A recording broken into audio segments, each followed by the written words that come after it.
Assalamualaikum warahmatullahi wabarakatuh. Bismillah, walhamdulillah, nahmadullah subhanahu wa ta'ala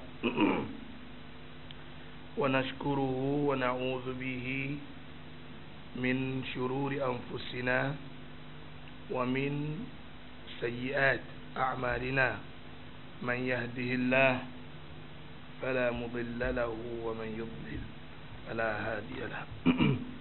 Asyhadu an la ilaha illallah wahdahu la syarika lah, wa asyhadu anna sayyidana wa habibana wa syafi'ana wa dhukhrana wa maulana Muhammad bin Abdillah salawatullahi wa salamuhu alaihi wa ala alihi wa ashabihi wa atba'ihi wa atba'it tabi'in lahum bi ihsanin ila yaumiddin. Amma ba'd.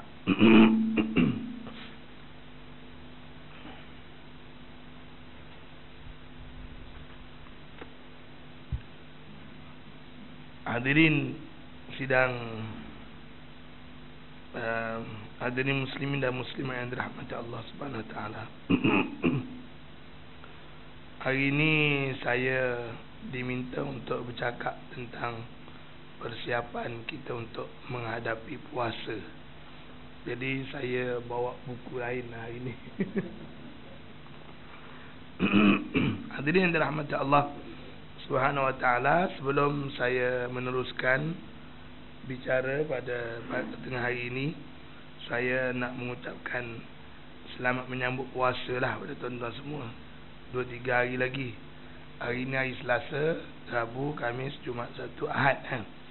Mungkin kita berpuasa Ahad kot ke Sabtu. Dia tengok anak bulan hari Jumaat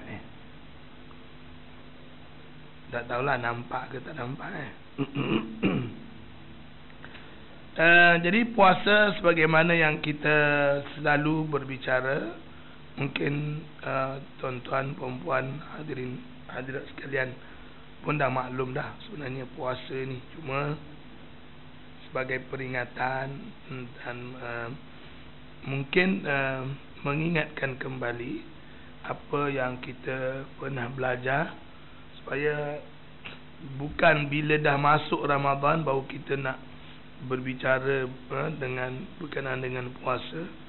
Jadi kalau boleh elok jugalah kita sentuh lebih awal, supaya bila masuk je Ramadan kita dah betul-betul bersedia untuk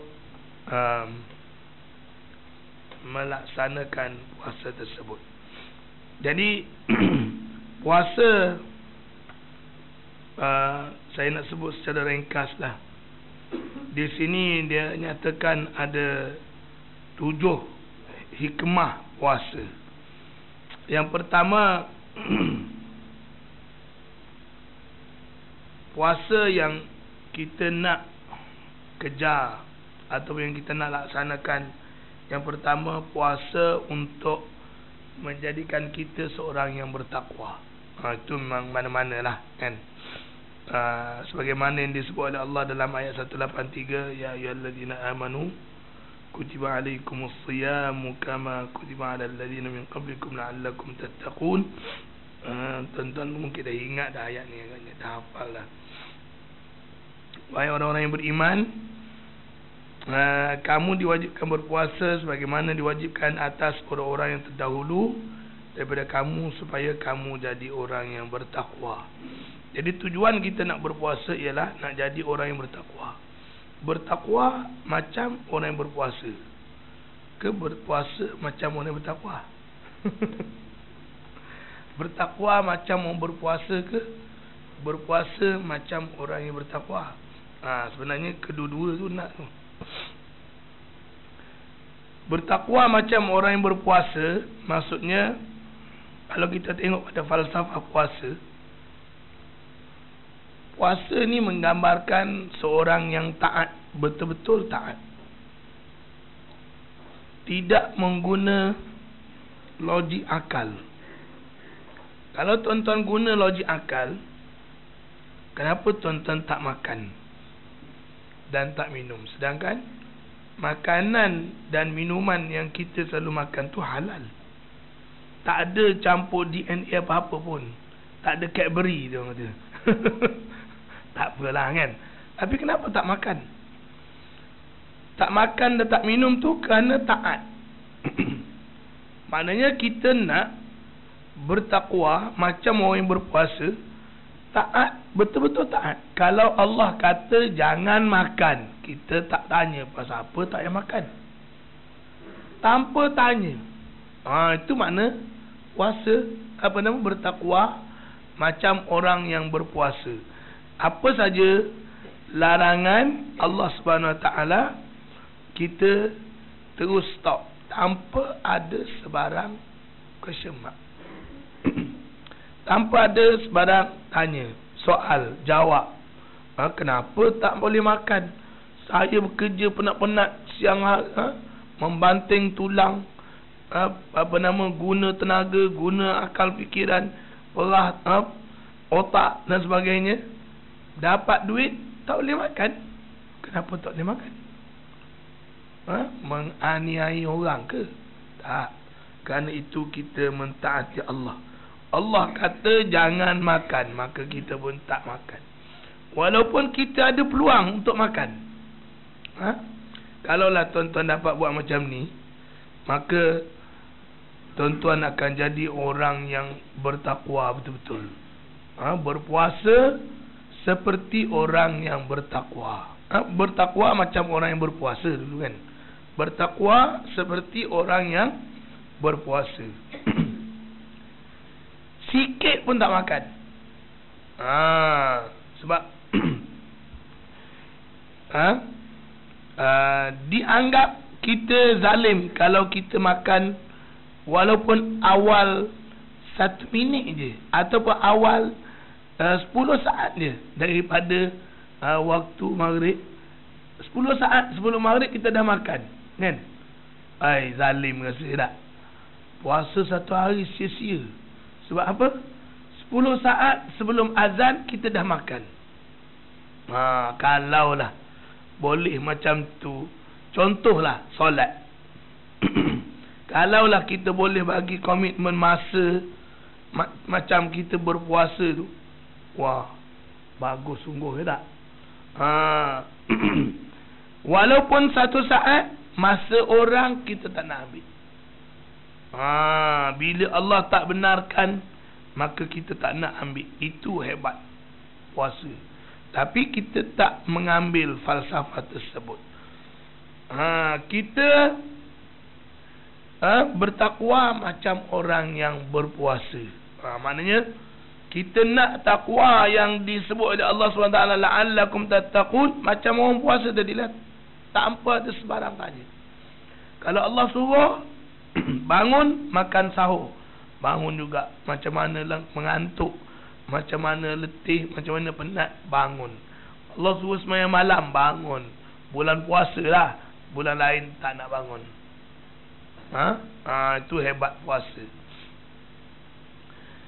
Dan berpuasa macam orang yang bertakwa. Maknanya puasa betul-betul. Tadi bertakwa macam orang puasa. Yang ni pula berpuasa macam orang yang bertakwa.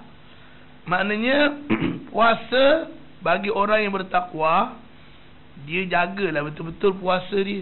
Bukan sekadar puasa tahan lapar, tahan dahaga, tak makan, tak minum, tapi yang lain semua buat. Tak maulah. Jadi kalau boleh, bila kita berpuasa seperti orang-orang yang bertakwa. Semua anggota panca indera dia jaga supaya tidak melakukan dosa. Mulut, lidah, mata, telinga. Mata jangan buat maksiat, telinga jangan buat maksiat, jangan dengar benda-benda yang mendatangkan dosa, mengumpat, mencaci, mencela, mencerita keburukan orang, menghina, mengutuk, lumazah, humazah, macam-macam lagi kan. Jangan. Jadi bila berpuasalah macam orang yang bertakwa. Maknanya sepanjang bulan Ramadan tu, kalau boleh kita nak latih diri kita berpuasa macam orang yang bertakwa. Jangan puasa macam orang yang orang yang kaki maksiat puasa. Puasa tak makan, tak minum, tapi benda lain belasah semacam je. Rasuah, konten kerja katakan, dan sebagainya lah. Tak amanah, tak jujur, salah guna kuasa, mengambil hak orang lain, tidak memberi hak kepada seseorang, menganiaya, menzalimi. Tu kalau boleh kita nak elak lah masa kita berpuasa. Maknanya berpuasa macam orang yang bertakwa. Dulu-dulu orang berpuasa dijaga sungguh. Jangan ada makan walaupun 1 sen duit yang haram. Jangan masuk mulut kita, mulut isteri kita, pasangan kita, suami kita, anak kita. Suami-suami yang suka memaksa isteri mengeluarkan belanja, harus ke kita paksa isteri kita tolong bayar bil, tolong bayar anak sekolah? Boleh ke? Tak boleh paksa. Kalau dia nak tolong bayar, tak apa, bincanglah elok-elok. Tapi kalau kita nak suruh dia, tak boleh. Memaksa, salah guna kuasa juga tu, mengambil hak orang lain. Jadi kena jaga-jaga. Jangan bila kita diberi kuasa oleh Allah SWT untuk menjadi suami, maka kita pun paksa dia untuk mengeluarkan belanja. Kau ada duit, kau nak pakai apa-apa, kau belilah sendiri. Pakaian dia tanggungan kita, makan minum dia, tempat tinggal dia, rawatan dia, tanggungjawab kita. Jadi wajib suami mengeluarkan belanja mengikut kadar kemampuan. Jadi itu yang pertama. Maknanya puasa untuk jadi orang yang bertakwa. Maknanya puasa bertakwa macam orang puasa, berpuasa macam orang-orang yang bertakwa. Yang kedua, secara ringkas yang saya sebut, puasa untuk merasai nikmat kurniaan Allah. Sebab apa kita puasa? Sebab supaya kita rasa nikmat. Kalau selama ni kita makan tak pernah putus, kita tak rasa nikmat. Tapi sekali bila perut kita dah lapar, badan dah mula letih, kalau mengikut kajian sains, tenaga yang ada dalam badan kita ni, dia mampu bertahan berapa? 17 jam, 18 jam, kan? Kalau kita tak makan dalam masa 17-18 jam ni, dia akan ambil tenaga glukos daripada darah. Maknanya badan kita akan jadi maknanya tak baiklah juga untuk badan, dia akan jadi lemah dan sebagainya. Jadi hadirin dirahmati Allah SWT, dengan melalui puasa kita rasa anggota tubuh badan kita hilang lapar, dahaga, hilang nikmat, tak boleh makan, tak boleh minum. Jadi nikmat Allah SWT yang ada walaupun banyak, kita tak boleh nak guna. Sekali bila dah buka puasa, bila dah maghrib, kita boleh guna balik nikmat tersebut. Maka pada waktu itu barulah kita rasa, oh nikmatnya dapat makan, dapat seteguk air setelah sekian seharian kita dahaga, seharian kita berlapar, dapat seteguk je, Allah, cerah mata-mata. Kan? Sebelum tu nak celik mata pun kuyu je mata, kan?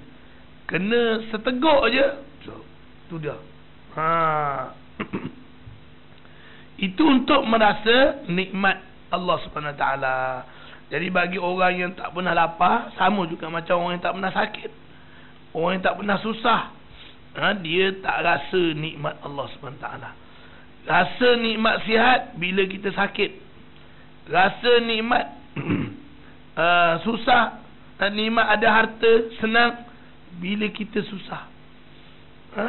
Rasa nikmat kenyang bila kita lapar. Jadi begitu.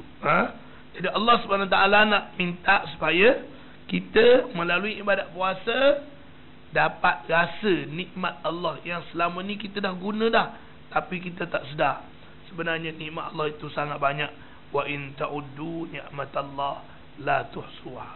Sekiranya kita nak cuba hitung nikmat-nikmat Allah, tak terhitung banyak. Macam mana sistem Allah SWT jadikan, bila kita makan, semua anggota tubuh badan kita dapat menerima makanan. Masuk satu je tapi dia pergi semua, kat tangan, kat kaki, kat mata, kat telinga, kat apa semua, habis semua kan. Jadi betapa kita bersyukur pada Allah SWT bila nikmat-nikmat itu dapat kita kecapi. Saya tertarik dengan ada seorang sahabat saya, motivator, Ustaz Ghazali Ibrahim, adik-beradik dengan Ustaz Asri yang selalu keluar TV. Dia dulu belajar Baghdad. Dia kata apa?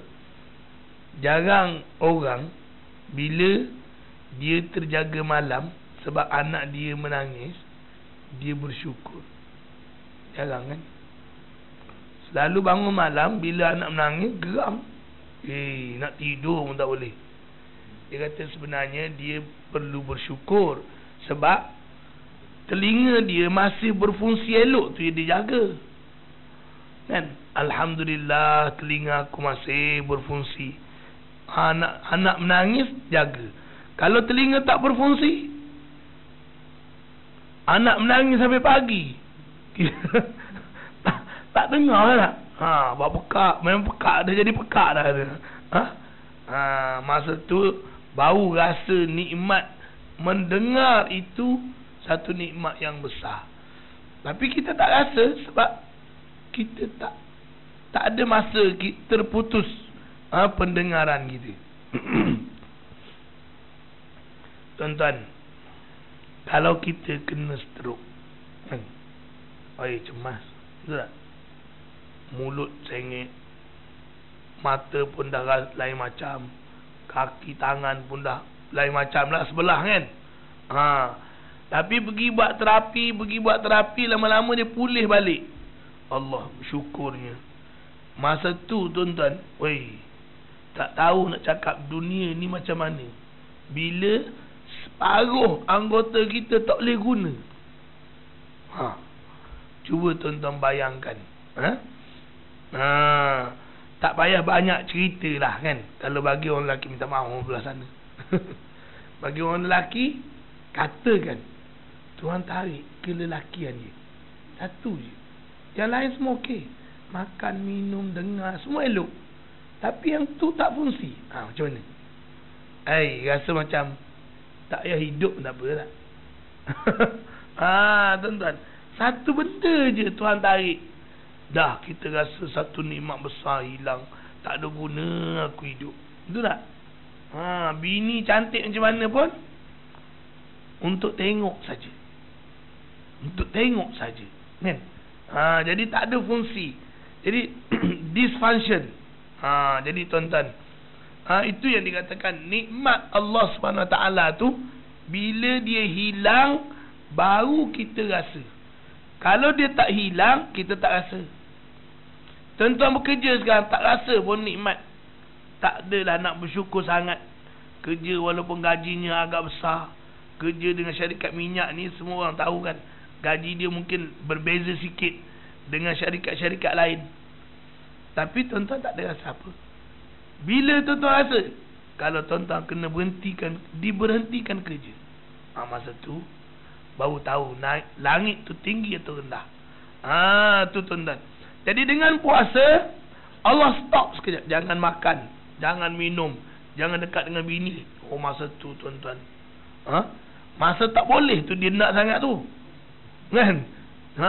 Masa yang tak boleh tu dia nak sangat tu. Masa boleh tak ada pun. Jadi tuan-tuan, masa nikmat tu ditarik, sakit gigi, sakit telinga, sakit mata. Oi, dalam telinga ni rupanya ada satu apa? Balancing ke benda kan? Cecair. Kalau kena jangkitan kuman, kita jadi tak stable. Nak berdiri pun tak boleh, tuan-tuan. Masya Allah. Dalam telinga, kita pun tak sangka apa benda ada. Macam apa nama? Macam air yang buat sukat tu kan. Kalau air tu tak betul, maknanya jalan pun tak stable, nak berdiri pun tak boleh. Jadi tuan-tuan, itulah nikmat Allah suruh kita bersyukur melalui berpuasa. Maknanya bila berpuasa, fikirlah sikit, gunalah sikit akal. Aku puasa ni Masya Allah, tak boleh makan sikit je, Tuhan tarik sikit saja, Tuhan sekat sikit saja, kita dah kelam kabut. Satu hari tak makan, nak berjalan pun mengantuk je sepanjang hari. Betul tak? Kalau tak puasa, tak adalah mengantuk sangat. Tapi bila puasa, dia mengantuk. Allah Akbar, tak terkawal. Kalau orang tengok tidur, pasal apa? Puasa ke? Tidur. Tengok mengantuk, puasa. Yalah puasa. Tak kan? Tapi ada juga yang jenis tak puasa pun macam puasa. Okey tuan-tuan, itu yang kedua. Yang ketiga, maknanya yang pertama untuk melahirkan ketakwaan kepada Allah SWT. Yang kedua, supaya kita bersyukur dengan nikmat Allah SWT. Dan yang ketiga, nak mendidik kesabaran. Puasa juga dinamakan, kalau dalam bahasa Arab lah, as-sabru. Kalau tuan-tuan baca ayat Quran, ada dua dalam surah Al-Baqarah. Wasta'inu bis-sabri was-salah. Mohonlah pertolongan daripada Allah dengan as-sabru, was-salah, dan juga sembahyang. Ada di antara ulama yang mentafsir perkataan as-sabru makna as-saumu. Maknanya bila kita ada hajat, nak memohon hajat yang besar daripada Allah, berpuasa. Kerana puasa itu juga dinamakan dengan sabar. Nabi sallallahu alaihi wasallam bersabda, as-saumu nisfus sabri. Puasa itu sebahagian daripada sabar. Kalau tak sabar, tak mampu nak puasa. Pahala sabar, pahala orang yang bersabar tidak terhitung banyaknya. Innama yuwaffas sabiruna ajrahum bighairi hisab. Sesungguhnya pahala orang yang bersabar itu tidak terhitung banyaknya, tak terkira banyak.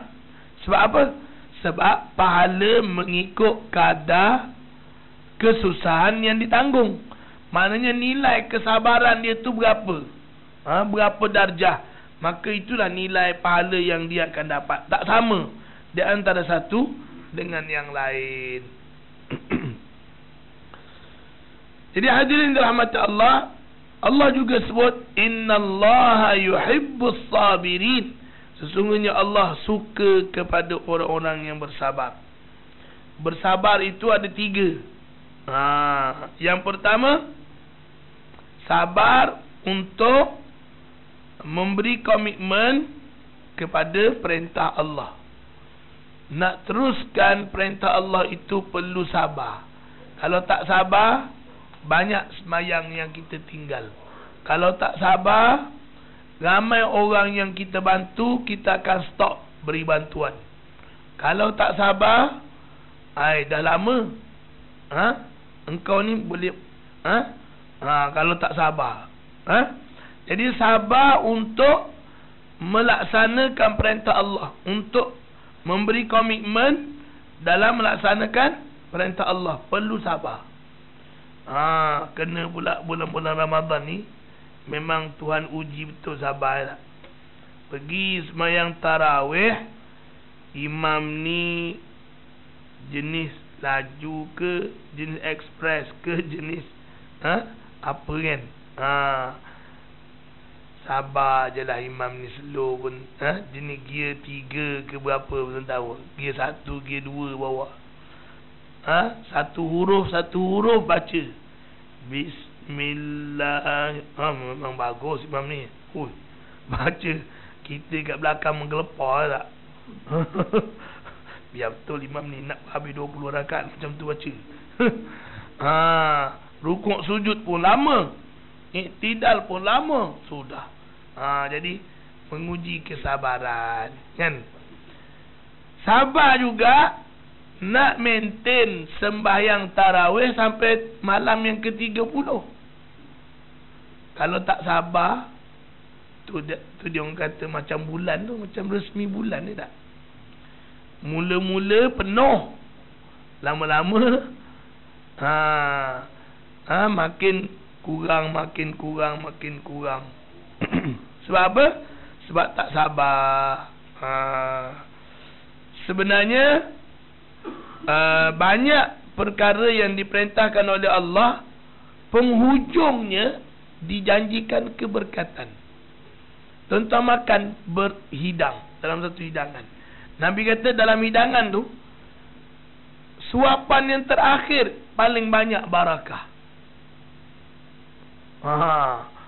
Jadi rugi lah kita makan awal, yang makan yang atas-atas, lepas tu tinggal.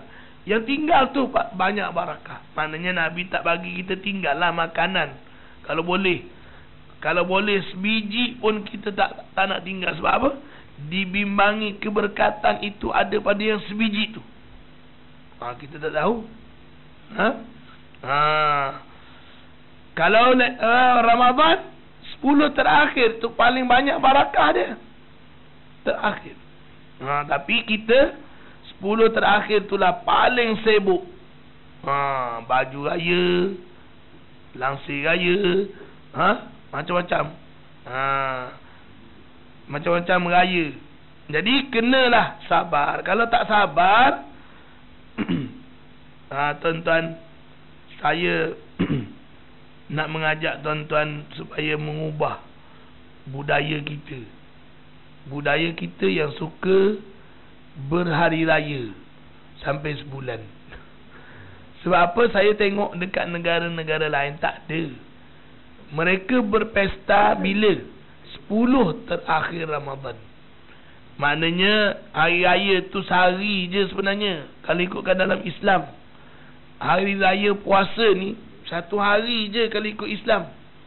Hari pertama je. Maknanya apa-apa yang tuan-tuan nak rebut kelebihan hari raya, pada hari raya pertama sahaja. Raya kedua tu dah tak kira raya. Cuma budaya kita je menganggap raya tu sebulan. Tak dapat dah pahala raya. Raya tu dapat pahala, kelebihan bersedekah, kelebihan pakai baju baru, kelebihan pakai wangi-wangi, kelebihan berziarah. Raya pertama. Raya kedua, ketiga, keempat, ke-30 tak ada dah kelebihan. Tapi kalau nak buat makan, boleh, tak ada masalah. Bukanlah berarti saya kata tak boleh nak buat open house. Boleh, panggil orang makan bila-bila. Sebelum raya, sebelum puasa, boleh. Kan? Bulan Zulqa'dah boleh. Tapi yang hari raya sebenarnya ialah hari raya pertama sahaja. Itu kena ingat. Jadi tuan-tuan, kalau kita lihat di negara-negara lain, mereka berpesta 10 malam terakhir Ramadan. Saya teringin juga nak tengok masjid-masjid di Malaysia 10 hari terakhir Ramadan penuh. Orang beriktikaf, orang baca Quran. Paling-paling tidak tuan-tuan, iktikaf di masjid ni, di antara waktu yang paling afdal lah beriktikaf, di antara subuh hingga duha. Di antara yang Nabi sebut lah. Nabi kata siapa yang pergi sembahyang subuh berjemaah di masjid, kemudian dia duduk beriktikaf dalam masjid tersebut sehingga masuk waktu duha, dia sembahyang sunat duha 2 rakaat, dia dapat pahala seperti mengerjakan ibadah haji yang sempurna. Hadis sahih. Nabi ulang 3 kali. Haji yang sempurna, haji yang sempurna, haji yang sempurna. Maknanya besar pahala. Tapi kita waktu tu sibuk. Waktu tu sibuk nak pergi pejabat, waktu tu sibuk nak pergi hantar anak, waktu tu sibuk Macam mengantuk berlebih sikit, balik lambat kena marah pula kan. Duduk menunggu kat rumah nak pergi kerja. Yelah sekarang ni, tapi sekarang ni masih awal. Waktu duha 7.30 dah boleh sembahyang duha dah. 7 berapa? Imsak. Apa nama? Imsak pula. Syuruk. Syuruk 7-5 minit. Lebih kurang 25 minit lepas tu dah boleh. Maknanya lebih kurang 7.30 sembahyang sunat duha 2 rakaat ataupun sembahyang sunat isyraq 2 rakaat, balik. Baru dapat pahala yang sangat besar. Kenapa? Beriktikaf pada waktu yang paling disukai oleh baginda Rasulullah sallallahu alaihi wasallam. Budaya iktikaf ni memang kuat. Nabi sallallahu alaihi wasallam beriktikaf 10 malam yang terakhir Ramadan. Daripada tahun mula-mula wajib puasa bulan Ramadan, Nabi beriktikaf. Tahun kedua hijrah, kedua, ketiga, keempat, kelima, keenam, ketujuh, ke-8, ke-9, ke-10. Tahun ke-11 tak sempat bulan Ramadan, Nabi wafat bulan Rabiul Awal. Maknanya ada 9 tahun Nabi beriktikaf, 8 tahun Nabi beriktikaf, 10 hari akhir Ramadan. Tahun terakhir, tahun ke-10, Nabi beriktikaf 20 malam. 20 malam. Duduk. Maknanya selain daripada kita berpuasa, berada dalam masjid, niat iktikaf dapat pahala. Allahu Akbar. Jadi siapa yang tak nak tu memang sangat rugilah. Lebih-lebih lagi kalau dia berpuasa, iktikaf dalam masjid, baca Quran pula, ataupun sembahyang sunat, ataupun berzikir, berselawat, bertahmid, beristighfar, bertakbir, bertasbih. Maknanya ada berapa dalam satu masa, dia dapat pahala puasa, pahala iktikaf dan pahala ibadat. Sama ada baca Quran, sembahyang sunat. Satu masa 3 ibadat serentak, 3 dalam satu. Jadi siapa yang tak nak memang sangat rugi. Sangat rugi. Jadi Allah SWT menguji kita. Kita kena sabar untuk meneruskan ketaatan. Yang kedua, sabar menahan diri daripada melakukan maksiat-maksiat yang kita berpeluang untuk melakukannya. Payah juga tak? Peluang bukan datang selalu. Masa ni yang ini peluang Allah, puasa pula ini. Katakanlah. Jadi bersabar daripada melakukan maksiat kepada Allah SWT. Kalau tak sabar, dah lama ni, dah meleleh air liur ni. Katakan. Jadi tuan-tuan, yang ketiga, sabar di atas takdir yang tak baik. Musibah yang menimpa, sakit, kematian, hilang harta, hilang punca pencarian, hilang kesihatan, hilang anggota badan, hilang anggota keluarga, hilang orang yang kita sayang dan sebagainya. Itu juga kena sabar. Sabar itu, kata Nabi, siapa yang kehilangan orang yang tersayang, kemudian dia sabar kerana dia tahu itu adalah ketentuan Allah, dia sabar je, tak mungut, tak apa semua, kerana dia tahu itu adalah ketentuan Allah, maka kata Nabi SAW, tidak ada ganjaran yang sesuai untuk dia kecuali syurga. Sebab apa? Sebab dia sabar. Hilang orang yang kita tak sayang, tak apalah. Hilang orang yang kita sayang, Allah, tuan-tuan. Ada orang jadi macam gila, hilang orang yang tersayang. Dia tak? Ada yang jadi gila betul-betul pun ada tak? Jadi gila betul-betul. Moyan apa macam-macam kan. Ada yang macam gila pun ada. Ada satu orang saya jumpa, dia cakap, Ustaz, saya 3 tahun tak sikat rambut. Orang tersayang meninggal dunia, 3 tahun tak sikat rambut. Saya kata, Masya Allah. Hebat. 3 tahun tak sikat rambut sampai dia kata saudara mara nak bawa pergi hospital. Gila lah. Dia kata dia ingat saya gila. Saya kata saya tak gila. Saya tahu tapi saya tak boleh nak buat. Saya tak boleh nak lawan. Nak sikat rambut, urus diri pun tak. Allahu Akbar. Bukan kata nak pergi kerja, nak apa semua. Jauh sama sekali. Badan daripada gempal-gempal badan dia jadi kurus. Muka ni dah jadi cengkung. Kerana apa? Kerana tak boleh nak tahan, nak terima kehilangan orang yang tersayang. Jadi sabar. Di antara tujuan kita berpuasa, kita melatih diri kita bersabar.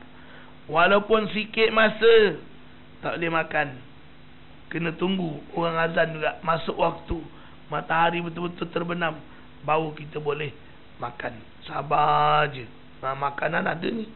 Bulan puasa pasar juadah lebih pada bulan-bulan lain, kan? Berkali-kali ganda. Ujian betul. Ujian bila pergi ke pasar juadah tu, ujian yang pertama, semua benda nak, menyebabkan banyak duit habis. Betul tak? Itu ujian pertama. Yang kedua, bila dah balik membazir pula, makan tak habis. Kalau makan terlebih, badan pula jadi lain macam. Maknanya banyak benda kena sabar tu dalam kita berpuasa. Yang keempat, puasa untuk melahirkan sifat mulia, jujur. Tidak mementingkan diri sendiri. Sebab apa? Bila kita berpuasa, di antara yang sangat digalakkan ialah memberi makan kepada orang yang berpuasa ketika dia nak berbuka. Sepatutnya kita nak bagi makan kat kita lah, kita puasa. Tapi Allah suruh galakkan kita bagi pada orang lain, sebab nak dapat pahala yang banyak, berganda-ganda. Saya berpuasa, saya dulukan orang lain yang berpuasa, bagi makan kat dia. Dia buka puasa dengan apa yang kita bagi pada dia, maka kita dapat pahala sama macam yang dia puasa hari itu. Nabi kata walaupun kita bagi itu air. Jadi bila tuan-tuan pergi beratur kat masjid, nak ambil makanan tu, kita bagi pada sahabat kita yang berpuasa dulu. Dia buka puasa, makanan yang kita bagi, tolong serve untuk dia, itu pun dapat ganjaran juga. Kata para ulama, semua yang terlibat, bagi tamar, bagi air, bagi makan, bagi kuih, bagi apa, basuh mulut, semua dapat untuk jamuan orang yang berbuka puasa. Bukan kata untuk yang mula-mula buka puasa tu je dapat, semua tu dapat. Sebab dia mengembirakan orang yang berpuasa. Jadi pada bulan Ramadan, kita dikehendaki mendahulukan sahabat kita berbanding diri kita. Yang kelima, menjamin kesihatan. Bila berpuasa, kita rehatkan perut kita daripada bekerja keras sepanjang tahun. Maka dengan kita berpuasa, rehatlah perut kita. Pada siang hari tak makan, tak minum, sebenarnya bagus untuk diri kita. Ada skala-skala kita berhenti daripada rutin biasa. Kerja pun sama juga. Tentang kerja 365 hari setahun, tak bagus. Lama-lama mati sebab kerja lebih, kan? Di Malaysia ni belum lagi, kan? Dekat Jepun ramai mati kerana apa? Terlebih bekerja. Maknanya bila kita bekerja tu, dia ada perlu rehat juga. Ambil cuti, pergi bawa keluarga, pergi rehat, jauh daripada sibuk dengan kerja dan sebagainya. Kan Nabi kata berehatlah sa'atan ba'da sa'atin. Berehatlah satu masa setelah satu masa. Maknanya kena ada ketika-ketika kita kena rehat, kena berhibur. Tak kira lah tuan-tuan buat apa pun. Hatta kalau tuan-tuan baca Quran pun, ada masa kena rehat juga. Berapa ramai orang yang bila dia baca Quran tak rehat, dia jadi jam. Betul tuan-tuan. Saya pengalaman saya duduk dekat pusat Islam, macam-macam orang saya tengok. Ada setengah yang dia menghafal susah. Jadi dia kadang pukul 12 malam belum tidur, pukul 5 pagi dah bangun menghadap Quran. Satu orang tu sampai sampai dia punya rahang ni jadi tak boleh nak tutup, jam ke macam mana. Lepas tu efek pada jiwa dia, dia tak boleh tengok Quran, dia tak boleh tengok mushaf. Dia jadi macam nak campak je dalam rasa macam nak campak. Jadi tuan-tuan, baca Quran pun nak kena rehat juga. Kena, tak boleh nak main baca mentang-mentang lah baca Quran tu baik 24 jam menghadap Quran. Dia ada masa tuan-tuan, bila kita baca Quran, dia rasa macam dah tak boleh dah. Kepala kita ni dah tak boleh nak masuk dah. Kena rehat. Kena rehat. Benda yang mudah tak ingat. Bila dia dah jadi tepu, bila dia jadi tepu tu, baca Qul Huwallah pun tak ingat. Betul. Ini pengalaman saya tengok sendiri.